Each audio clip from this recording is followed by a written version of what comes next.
Dear students, welcome to Shri Sai Academy. இன்னைக்கு நம்ம 9th maths என்ன பார்க்க போறோம்னா டைப்ஸ் ஆஃப் செட்ஸ். சரிங்களா?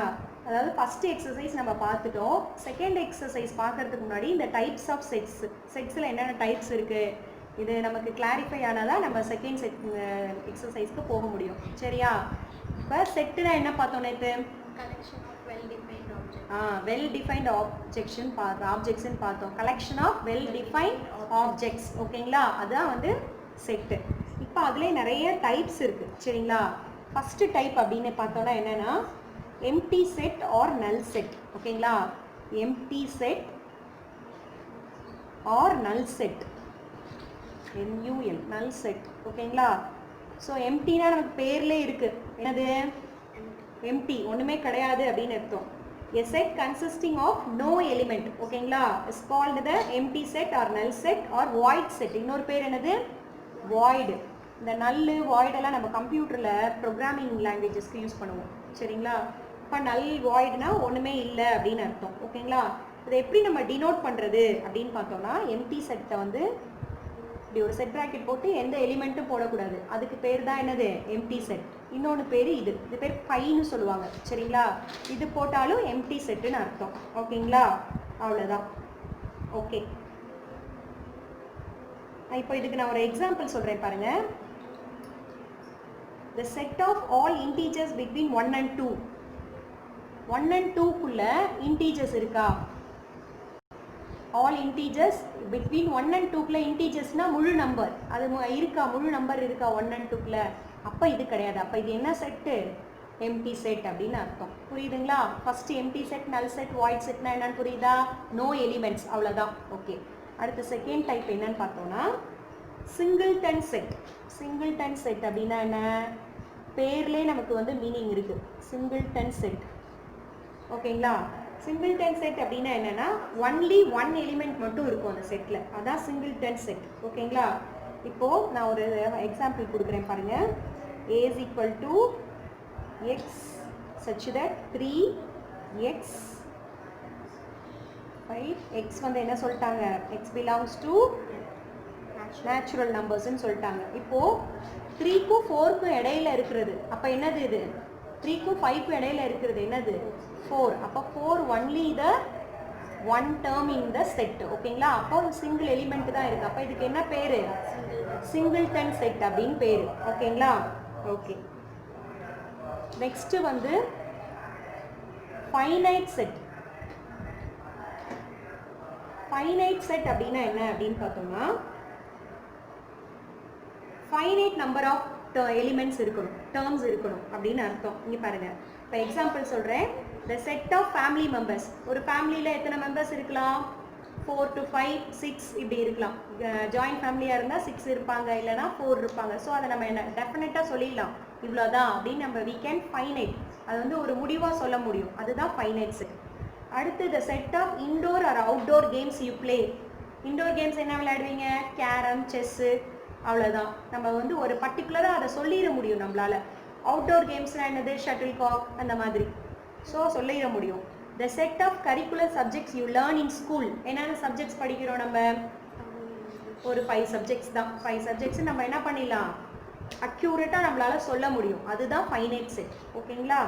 இப்போ பாருங்க, அடுத்து வந்து இன்ஃபைனைட் செட். இப்போ இது வந்து என்ன சொல்லிட்டாங்க? ஃபைனைட்டாக நம்மளால சொல்ல முடியும். அதுதான் finite number of finite number of elements. புரியுதுங்களா? அந்த செட்டுக்கு பேர் தான் என்னது? Finite set. ஓகேங்களா? புரிஞ்சா இது? எக்ஸாம்பிள் நான் என்ன சொன்னேன்? செட் ஆஃப் ஃபேமிலி மெம்பர்ஸ் சொன்னேன்னா ஒரு எக்ஸாம்பிள் மட்டும் எழுதிக்குவோம். the set of family numbers. Okay, அடுத்து இன்ஃபைனைட் செட். நெக்ஸ்ட் பார்த்தீங்கன்னா ஃபோர்த்து வந்து இன்ஃபைனைட். இன்ஃபைனைட்னா ஜஸ்ட் ஃபைனைட்டுக்கு ஆப்போசிட், அவ்வளோதான். ஓகேங்களா? என்ன பண்ண முடியாது? இன்ஃபைனைட்னா விச் இஸ் நாட் ஃபைனைட். ஓகேங்களா? அதாவது நம்ம இதுதான் நம்ம அறுதிட்டு சொல்ல முடியாது. ஃபார் எக்ஸாம்பிள் பாருங்க, இப்போ 5, 10, 15, இப்படி கொடுத்துட்டாங்கன்னா என்ன அர்த்தம், இது 5ஓட மல்டிபிள்ஸ் போய்கிட்டே இருக்கும், எவ்வளோ வேணால் போயிட்டே இருக்கும், 1000 10,000 லேக் அப்படின்னு க்ரோர் போயிட்டே இருக்கும். ஓகேங்களா, இதுக்கு வந்து நம்ம இவ்வளோதான் சொல்ல முடியாது. ஸோ இன்ஃபைனைட் போயிட்டே இருக்கும், இன்ஃபினிட்டி முடிவே கிடையாது அதுக்கு அர்த்தம். புரியுதுங்களா, அவ்வளோதான் இன்ஃபைனைட் செட்டு. ஓகேங்களா, ஓகே. இன்னொன்று வந்து cardinal number of a set அப்படின்னா என்ன நமக்கு தெரியணும். Cardinal number of a set அப்படின்னா என்னன்னா,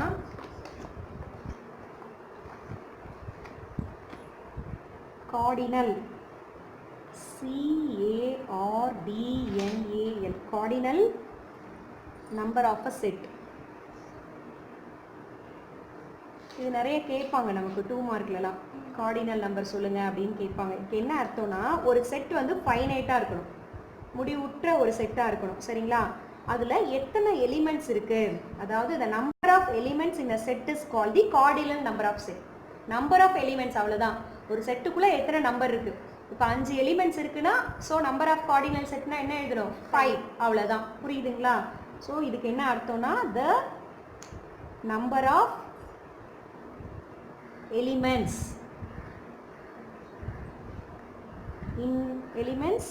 in a set, புரியுதுங்களா, is called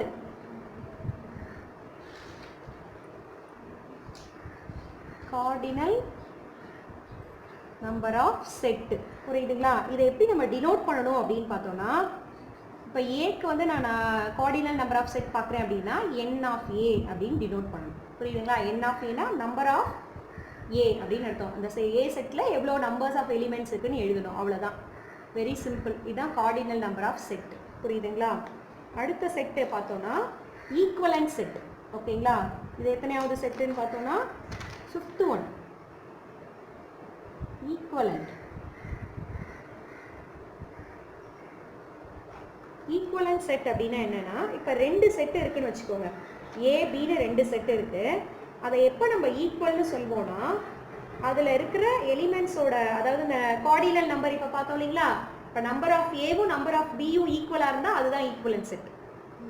உள்ள என்ன வேணா இருக்கலாம், ஆனால் நம்பர்ஸ் எப்படி இருக்கணும், நம்பர் ஆஃப் எலிமெண்ட்ஸ் ஈக்குவலாக இருக்கணும். இப்போ பாருங்க, நான் சொல்கிறேன், ஒரு செட் எடுத்துக்குவோம், ஏன்னு ஒரு செட் எடுத்துக்குவோம். இது பாலு பேட்டுன்னு இருக்குது. ஓகேங்களா, பின்னு ஒரு செட் எடுத்துக்கிறேன். இங்கே வந்து ஹிஸ்ட்ரி ஜியாகிரஃபின்னு இருக்குது, ஜியாகிரஃபின்னு இருக்குன்னு வச்சுக்கோங்க. இப்போ இதோட நம்பர் ஆஃப் ஏ என்னது, கார்டினல் நம்பர் ஆஃப் 2. இது என்னது வரும், 2 தான். அப்போ இது 2 ஈக்குவலாக இருக்கா, so n of A equal to n of B, so which is called equivalent set. புரியுதுங்களா, இதுக்கு பேர் தான் ஈக்குவலன்ட் செட். ஓகே, அடுத்தது வந்து என்ன பார்க்கணும் அப்படின்னா, அடுத்த set equal sets. Equivalent set வேற, ஈக்குவல் செட் வேற. ஓகேங்களா, ஈக்குவல் செட் அப்படின்னா என்னன்னு பார்த்தோம்னா, ரெண்டுக்கும் டிஃப்ரென்ஸ் புரிஞ்சுக்கோங்க. ஈக்குவலன்ட்னா நம்பர் ஆஃப் எலிமெண்ட்ஸ் ஈக்குவலாக இருக்கணும் 2 செட்டுக்கு. ஈக்குவல் அப்படின்னா என்ன அர்த்தம்னா, எப்போ ஈக்குவல் சொல்கிறோன்னா, எக்ஸாக்ட்லி த சேம் எலிமெண்ட்ஸ். ஓகேங்களா, உள்ள என்ன இருக்கோ அதுதான் இருக்கணும், மாறி இருக்கக்கூடாது. சேம் எலிமெண்ட்ஸாக இருக்கணும், நம்பர்ஸும் கரெக்டாக இருக்கணும். அப்போ அதுக்கு பேர் என்னது, நம்பர் ஆஃப் டேர்ம்ஸும் கரெக்டாக இருக்கணும். அதுதான் ஈக்குவல் செட். புரியுதுங்களா, இப்போ நான் சொல்கிறேன் பாருங்கள். ஃபார் எக்ஸாம்பிள், ஏ செட்டு வந்து 1 2 3 4ன்னு இருக்குது. செட் பி வந்து 4 2 3 1ன்னு இருக்குது. ஓகேங்களா, இப்போ இதை ஈக்குவல் செட்டுன்னு சொல்லலாமா, சொல்லலாம். ஏன்னா எலிமெண்ட்ஸும் உள்ள சேமாக இருக்கணும், நம்பர் ஆஃப் எலிமெண்ட்ஸும் சேமாக இருக்கணும். அப்படி இருந்தால் அதுக்கு பேர் என்னது, எக்ஸாக்ட்லி ஈக்குவல். ஓகேங்களா, அப்போ தான் இதை ஈக்குவல் செட்டுன்னு சொல்ல முடியும். புரியுதுங்களா, ஓகே. அடுத்து இன்னொன்று பார்த்துருவோம், யூனிவர்சல் செட். யூனிவர்சல் செட்டுன்னு நம்ம பார்ப்போம் செட்டில். ஓகேங்களா, யூனிவர்சல் செட் அப்படின்னா என்னென்னா,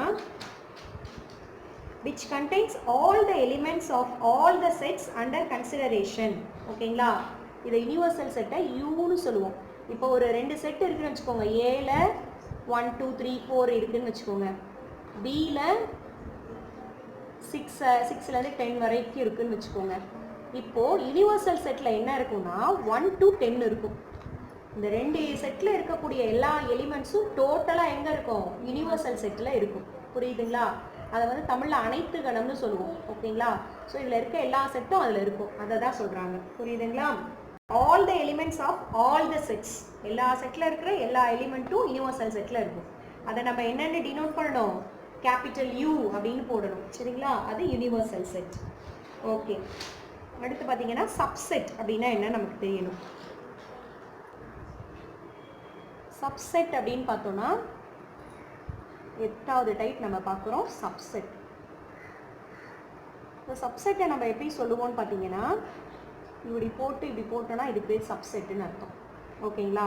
இப்போ பாருங்கள், ஏ சப்செட் ஆஃப் பி அப்படின்னா என்ன அர்த்தம்னா, நல்லா அழகாக போடணும். ஏ சப்செட் ஆஃப் பி அப்படின்னா என்ன அர்த்தம்னா, இப்போ இந்த ஏல இருக்க எலிமெண்ட்ஸ் எல்லாம் பிலையும் இருக்குன்னு அர்த்தம். That is subset. புரியுதுங்களா? Every element of A is also an element of B. அப்போ தான் அது என்னன்னு சொல்லுவோம்? Then A is called a subset of B அப்படின்னு சொல்கிறோம். புரியுதுங்களா? அவ்வளோதான் இது சப்செட் அப்படின்னா. நெக்ஸ்ட் என்ன இருக்குது? அவ்வளோ நம்ம எல்லா டைப்ஸும் பார்த்துட்டோம்னு நினைக்கிறேன். ஓகேங்களா? இன்னும் இருக்குது. நெக்ஸ்ட் என்ன இருக்குன்னா ப்ராப்பர் சப்செட்டுன்னு இருக்குது. ஓகே, நெக்ஸ்ட் என்ன இருக்குது? Proper subset. இது சொன்னோம், ஏல இருக்க எலிமெண்ட் பியில் இருந்துச்சுன்னா அது ஏ சப்செட் டு பி அப்படின்னு சொன்னோம். இப்போ ப்ராப்பர் சப்செட் அப்படின்னா என்னன்னு பார்த்தோன்னா, இப்போ ரெண்டு பி, ஏ பின்னு ரெண்டு செட் இருக்குது. A is a subset of B and A not equal to B அப்படின்னா என்ன அர்த்தம் அப்படின்னா, பாருங்கள் எக்ஸாம்பிள் சொல்கிறேன். 1 2 5ன்னு இருக்குது ஏவோட செட்டு. பியோட செட் பார்த்தீங்கன்னா 1 2 3 4 5ன்னு இருக்குது. ஓகேங்களா? ஓகே, இப்போ நம்ம சப்செட் எப்படி சொல்லுவோம் பார்த்தீங்கன்னா, A is a proper subset of B. ஏன்னா ஏல இருக்கிறது எல்லாம் பியில் இருக்குது. அப்போ சொல்லும்போது இது என்ன சொல்லுவோம்னா, ப்ராப்பர் சப்செட்டுனா இந்த லைன் போடக்கூடாது. நம்ம ஏற்கனவே சப்செட்டுக்கு லைன் போட்டோம் பார்த்தீங்களா, அது ப்ராப்பர் சப்செட்டுக்கு போடக்கூடாது. ஏல இருக்க எல்லா எலிமெண்ட்ஸுமே பியில் இருக்குது அப்படின்னு அர்த்தம். புரியுதுங்களா? இது வந்து ப்ராப்பர் சப்செட். ஓகே, அடுத்து வந்து டிஸ்ஜாயின்ட் செட். இதெல்லாம் நல்லா படிச்சுக்கிட்டிங்கன்னா நீங்கள் அடுத்தடுத்து வர எக்ஸசைஸ்லாம் நம்ம நல்லா போட்டுட்டு போயிட்டே இருக்கலாம். புரியுதுங்களா? டிஸ்ஜாயின்ட் அப்படின்னா என்னன்னா, ஏ இன்டர்செக்ஷன் பி பார்க்குறோம். இன்டர்செக்ஷன்னா என்ன படிச்சிருக்கீங்களா? Intersection union படிச்சதில்ல. இன்டர்செக்ஷன் அப்படின்னா என்னன்னா காமன் அப்படின்னு அர்த்தம். இப்போ ஏல இருக்கிறது இங்கே இந்த நம்ம ப்ராப்பர் சப்செட்டில் பார்த்தோம்ல, ஏல இருக்க 1 to 5, பிலையும் 1 to 5 இருக்கு. அப்போ ஏ இன்டர்செக்ஷன் பி அப்படின்னா 1 to 5ன்னு அர்த்தம். காமன் வேல்யூஸ் எழுதணும், அதுதான் இரண்டுலையுமே இருக்கணும். இப்போ இந்த 1 to 5 இருக்குன்னு வச்சுக்கோங்க. இப்படி இருந்துருச்சுன்னா அது ஜாயிண்ட். இப்படி இல்லாமல் ஏக்கும் பிக்கும் கிடைக்கல, நமக்கு நல் செட்டுன்னு வருது. என்ன வருது? நல் செட்டுன்னு வந்துருச்சு அப்படின்னா அது என்னது? டிஸ்ஜாயின்ட் அப்படின்னு அர்த்தம். புரியுதுங்களா? நல் செட்டை எப்படியும் நம்ம போடலாம். ஓகேங்களா? இது டிஸ்ஜாயின்ட் அர்த்தம். அவ்வளோதான். புரியுதுங்களா? அந்த இது மீனிங். ஓகே, அடுத்து பவர் செட்.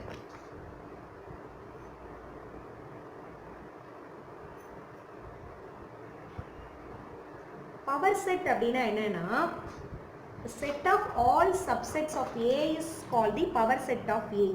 இதை எப்படி டினோட் பண்ணுவாங்க? பி ஆஃப் ஏ அப்படின்னு அர்த்தம். இப்போ நான் ஒரு எக்ஸாம்பிள் போடுறேன் பாருங்கள். ஏ வந்து 2,3ன்னு இருக்குங்க.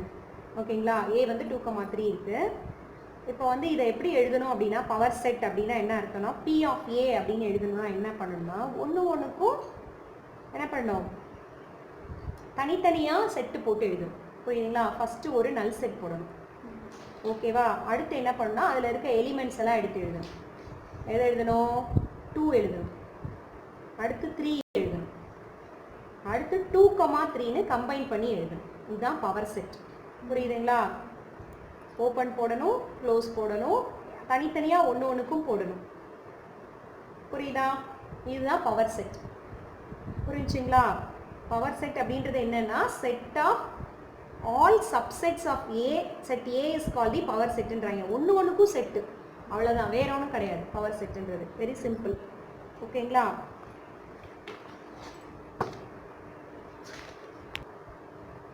ஓகே, நெக்ஸ்ட் வீடியோவில் நம்ம நெக்ஸ்ட் எக்ஸசைஸ் பார்க்கலாம் 1.2. இந்த வீடியோ உங்களுக்கு பிடிச்சிருந்துச்சுன்னா லைக் பண்ணுங்கள், ஷேர் பண்ணுங்கள், மறக்காமல் ஸ்ரீ சாய் அகாடமி சேனலுக்கு சப்ஸ்கிரைப் பண்ணுங்கள். தேங்க்யூ.